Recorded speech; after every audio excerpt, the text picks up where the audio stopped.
Apakah yang terjadi apabila kamu berdiri di tengah panas tanpa sebarang kipas atau payung selama 3 jam? Assalamualaikum dan salam sejahtera murid-murid sekalian. Jika jawapan kamu, saya berpeluh, dahaga dan panas, ya, tepat sekali jawapan kamu. Apa kaitannya dengan tajuk kita pada hari ini? Baiklah murid-murid, saya perkenalkan Sains Tingkatan 1 dari Bab 3, Koordinasi dan Gerak Balas bersama saya, Cikgu Saimah. Sistem dalam badan organisma hidup seperti manusia, tumbuhan dan haiwan perlu bekerja pada aras normal. Jika tiba-tiba suhu dalam badan kamu meningkat, sebagai contoh ketika kamu demam panas, badan akan melakukan satu gerak balas khas untuk menurunkan suhu ke aras normal. Jika tidak, sistem akan berhenti bekerja dan sel-sel akan mati. Inilah proses yang cikgu akan perkenalkan kepada murid-murid hari ini. Satu istilah penting dalam bab ini iaitu homeostasis. Homeostasis adalah proses pengekalan persekitaran dalam badan supaya berada dalam keadaan seimbang dan stabil. Contoh kawalan homeostasis ialah dari segi pertama, kawalan suhu, kedua, kandungan air, ketiga, tekanan darah dalam badan, dan yang keempat, pH dalam darah. Jadi, bagaimanakah homeostasis berlaku? Cikgu nak murid-murid perhatikan betul-betul peta alir bagi proses kawalan homeostasis ini. Dalam keadaan yang dikawal homeostasis, jika terdapat sebarang perubahan dari normal, maka pusat kawalan iaitu otak akan bertindak. Otak akan merangsang mekanisme pembetulan kepada sistem-sistem tertentu yang dikawal oleh organ-organ tertentu dan mengembalikan perubahan ke aras normal. Kandungan air dalam badan meningkat apabila kita minum air. Peningkatan ini dikesan oleh otak, iaitu pusat kawalan. Otak akan merangsang rembesan satu jenis hormon kepada ginjal supaya menambahkan penghasilan air kencing. Sebab itulah kamu akan membuang air kecil dengan banyak selepas minum air yang banyak. Dengan itu, aras air dalam badan akan menurun dan kembali normal. Sekiranya kamu bersenam dan berpeluh, kandungan air dalam badan kamu akan menurun. Penurunan aras air dari normal ini akan dikesan oleh otak kamu sebagai pusat kawalan. Jadi, otak akan merangsang rembesan hormon yang menyebabkan ginjal mengurangkan penghasilan air kencing dalam sistem perkumuhan. Dalam masa yang sama, kamu akan berasa sangat dahaga. Ini semua dipanggil mekanisme pembetulan. Kesannya, kandungan air dalam badan kamu akan meningkat dan kembali ke aras normal. Suhu badan, suhu ya, organ yang terlibat ialah otak, kulit, ginjal dan otot rangka. Jadi, apakah sistem yang terlibat? Jika kamu jawab sistem endokrin dan sistem perkumuhan, maka betullah jawapan kamu. Mari kita semak aliran kawalan homeostasis suhu badan.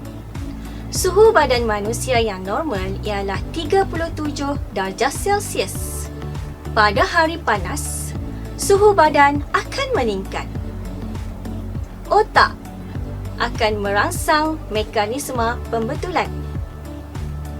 Pertama, pada kulit, salur darah akan mengembang untuk membebaskan lebih banyak haba di permukaan kulit. Bulu roma akan condong untuk mengurangkan pemerangkapan haba pada permukaan kulit. Dengan itu, lebih cepat haba terbebas ke udara. Kelenjar peluh akan menghasilkan lebih banyak peluh dan peluh akan menyejukkan kulit apabila tersejat. Pada organ lain seperti ginjal dan otot rangka kamu, otot rangka akan kurang bergerak, air kencing akan menjadi sedikit dan akhirnya suhu badan akan menurun dan kembali normal. Murid-murid, apakah yang terjadi jika suhu persekitaran rendah dari normal seperti apabila kamu berada dalam bilik yang sejuk atau di kawasan bersalji? Suhu badan kita akan menurun. Otak akan mengesan perubahan ini. Mekanisme pembetulan bertindak kepada beberapa organ. Pertama, di bahagian kulit. Salur darah di kulit akan mengecut untuk mengurangkan pembebasan haba. Bulu roma akan menegak untuk memerangkap lebih banyak haba. Kelenjar peluh akan menghasilkan kurang peluh. Pada organ lain pula, otot rangka akan mengecut dan mengendur secara aktif dan menyebabkan seseorang mula menggigil. Ini dapat meningkatkan suhu badan. Pada masa yang sama, hormon tertentu akan dirembeskan untuk meningkatkan metabolisme badan. Jadi, suhu badan akan meningkat dan kembali ke aras normal. Tahniah murid-murid yang cikgu sayangi sekalian kerana masih setia dengan topik homeostasis kita pada hari ini. Bagaimana jika kita lihat pula haiwan-haiwan di luar sana melakukan homeostasis? Kucing dan anjing, kedua-duanya haiwan yang berbulu dan tidak mempunyai kelenjar peluh kecuali di tapak kaki. Semasa cuaca panas, anjing dan kucing akan menjilat bulu dengan lebih kerap. Haiwan-haiwan ini juga akan menjelirkan lidah untuk mengeluarkan haba dari badan. Sebaliknya, semasa cuaca sejuk, kucing kelihatan menegakkan bulu di seluruh badannya untuk memerangkap udara sebagai penebat haba. Haiwan seperti reptilia juga melakukan homeostasis. Cicak pada waktu panas akan menjadi sangat aktif. Jantungnya akan berdegup cepat dan bergerak lebih pantas. Kadar metabolisme cicak akan meningkat menyebabkan suhu badannya meningkat seiring dengan suhu persekitaran yang tinggi. Sebaliknya, jika suhu persekitaran menurun menjadi sejuk, aktiviti badan cicak juga menurun. Ototnya berfungsi pada kadar yang perlahan, pergerakan cicak juga perlahan, kadar metabolismenya rendah dan akhirnya suhu akan menurun. Ingat ya, reptilia adalah haiwan berdarah sejuk. Siapa yang tidak kenal siput? Haiwan kecil seperti siput juga melakukan homeostasis. Siput akan kehilangan banyak air melalui penyejatan pada kulitnya. Oleh itu, siput mengawal masalah ini dengan sentiasa menghasilkan bendalir. Serta, siput sentiasa berlindung di tempat yang lembap. Lebah juga organisme yang melakukan homeostasis. Lebah biasanya kehilangan air melalui spiracle-nya. Spiracle terdapat pada abdomen lebah. Spiracle ialah liang pernafasan pada lebah.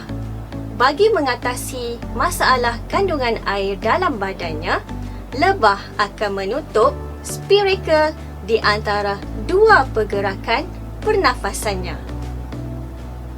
Jeng jeng! Cabaran minda buat semua murid-murid.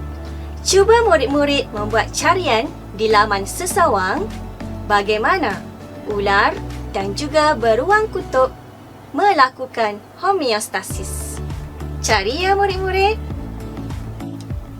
Jika manusia, haiwan melakukan homeostasis, jom kita tengok pula homeostasis pada tumbuhan. Lihatlah pokok pisang ini. Pada waktu siang, pada suhu yang sederhana, daunnya akan terbuka luas. Pokok pisang ini pula, daunnya bergulung. Ia berlaku ketika suhu siang yang tinggi. Adakah tumbuhan juga mengalami masalah? Ya, sudah pasti. Tumbuhan akan kehilangan air ke persekitaran dalam bentuk wap air melalui liang stoma yang terdapat pada daunnya. Proses ini dipanggil transpirasi. Mesti pelajar-pelajar masih keliru apakah itu liang stoma.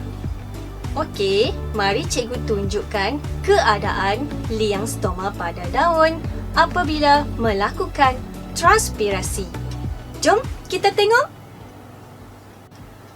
Inilah stoma atau liang stoma. Pembukaan dan penutupan stoma dikawal oleh sel pengawal. Pada waktu siang, ketika suhu sederhana, stoma akan terbuka untuk pertukaran gas.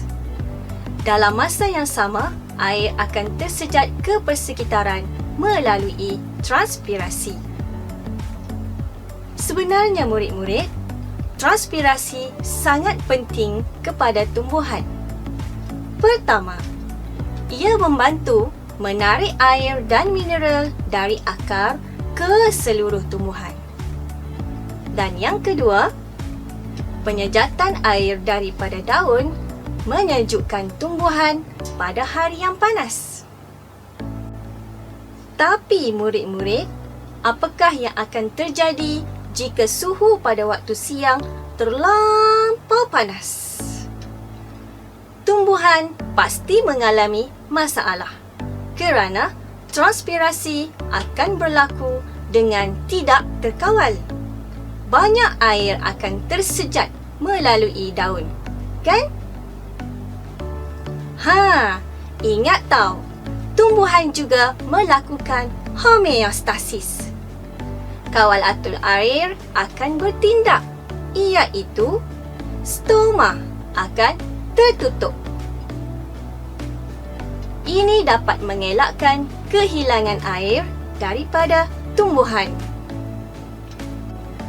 Sebelum menamatkan pembelajaran pada hari ini, jom cikgu uji kefahaman kamu. Soalan yang pertama. Apakah homeostasis?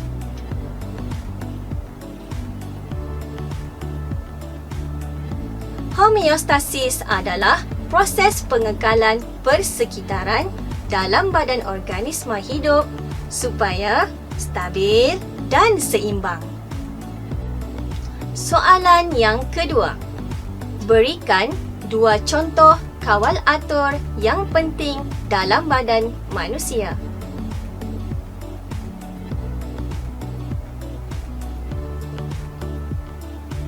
Jawapannya, kawal atur kandungan air dan kawal atur aras suhu.